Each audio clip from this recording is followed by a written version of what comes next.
Nick Cohen is an entrepreneurial leader and innovator recognized as a finalist for Young Business Person of the Year and lauded for outstanding contributions to enterprise. Nick has built his career at the intersection of business strategy, marketing, and growth, adept at turning bold ideas into real-world impact. He has been deeply involved in the startup and business community, notably with Startup Grind, where he's earned respect for both his leadership and vision.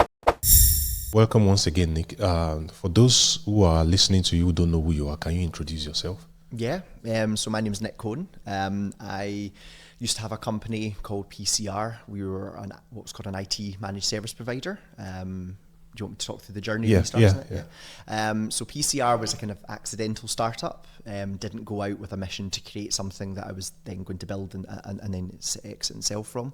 I started when I was at school, literally just fixing PCs. It was just a hobby that I was able to then monetize just through charging people that we knew that needed a hand. So literally fixing PCs, building PCs. This is going back to the days of the likes of Windows XP, which I sound really old, making reference back to the dark ages. But a lot of Microsoft products are kind of almost built to fail, or traditionally anyway. So people always needed help.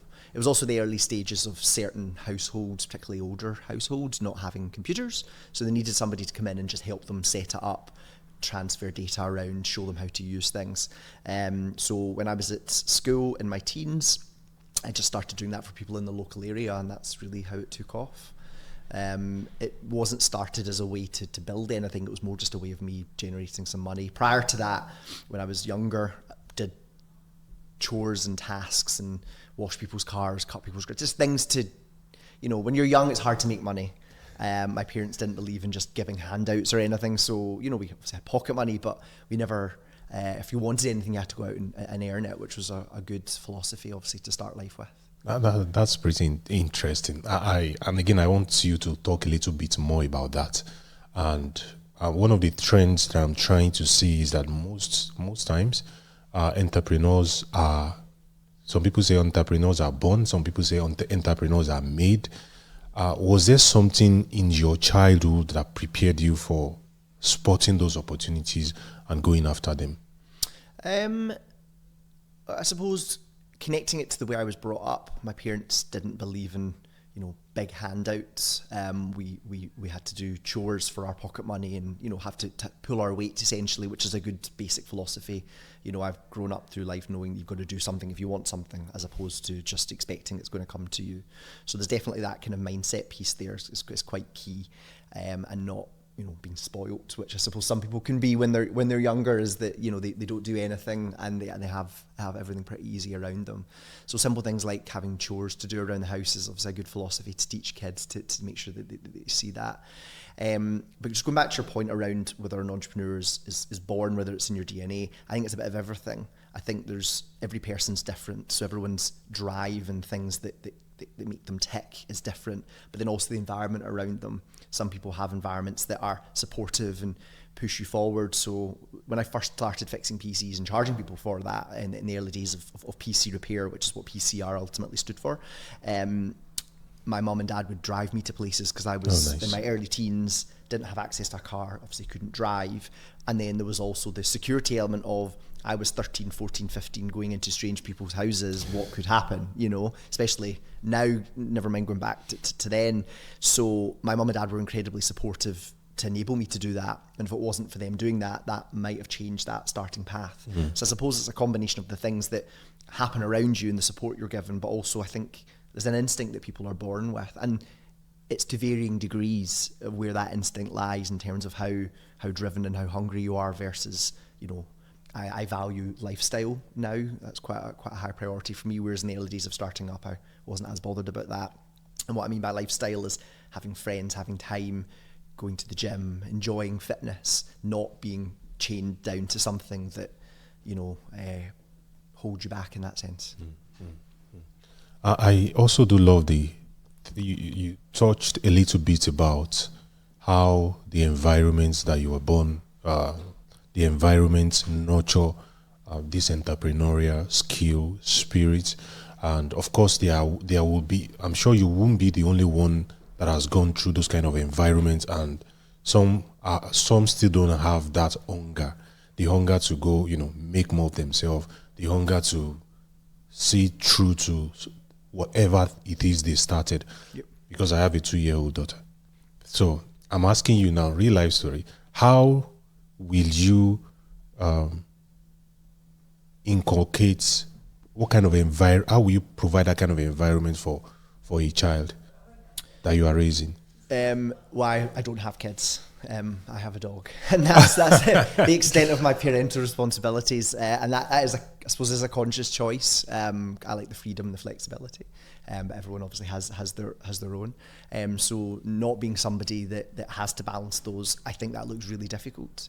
I really respect somebody such as yourself, who's even somebody, it doesn't have to be in the entrepreneurial world, that is managing to balance, raising a home life with a dependent, as well as trying to build your own career. But I suppose if you're somebody that thrives on being pushed in every area, which I suppose I work best when I'm pushed, but raising a family.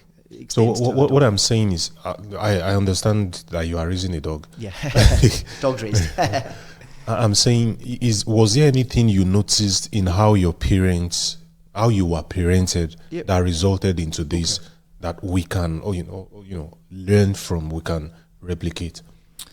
I suppose it's not putting up any barriers, and parents seeing part of their job is to enable their child to go as far as they want to go. So the act of my mum and dad driving me to take me to jobs at an early stage, because they also didn't want people coming to the house just for security as such.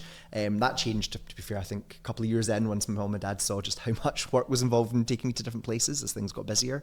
But ultimately, my mum and dad having that mindset of, they see me keen to do this, and I'm wanting to make something of myself at that stage, that's really, really important.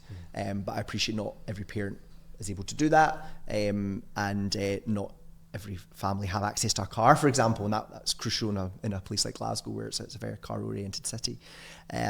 So I suppose it's just that mindset of making sure your kids get a chance to flourish when they want to flourish. And mum and dad have always put me and my brother first in that sense. Awesome.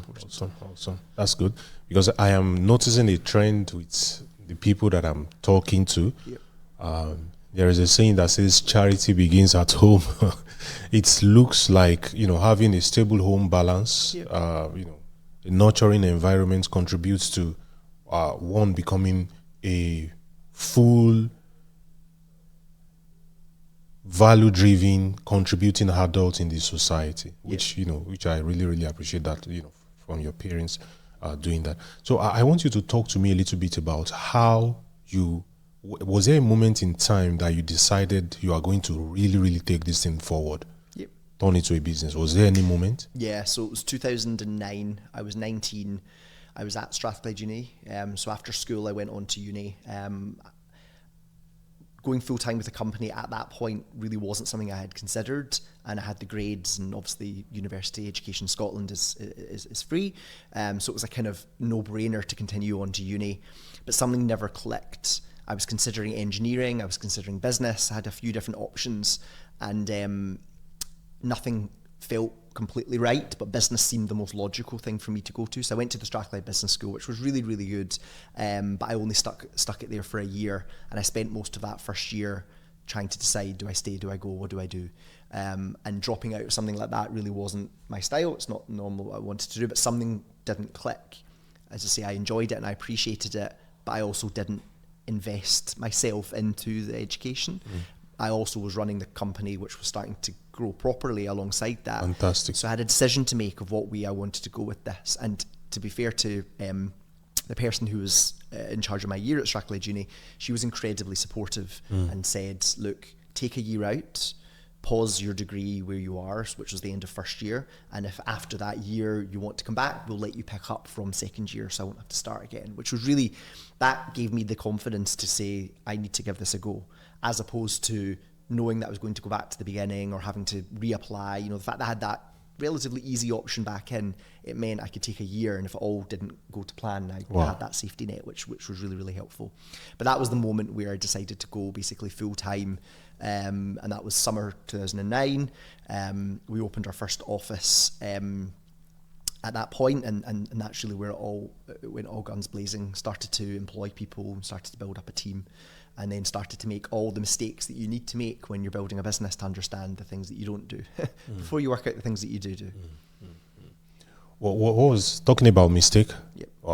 Can you highlight some of the mistakes that you made earlier on that you still see founders make? Because I know you do mentor entrepreneurs in this ecosystem. Yep. What are the mistakes? What are the common mistakes that you made that time that you still see people make that you think they shouldn't make? Yep. So two main ones for me that I do see replicated. First one's around people. So I was 19 when I started to recruit people, which is, there are a lot of young entrepreneurs out there, which I'm majorly supportive of. But when you're a young person, are you yet a good judge of character? But also in a business like mine where I didn't really know where we were going because I was kind of feeling it out, because the original business was very focused on the repair sector as opposed to the managed service sector.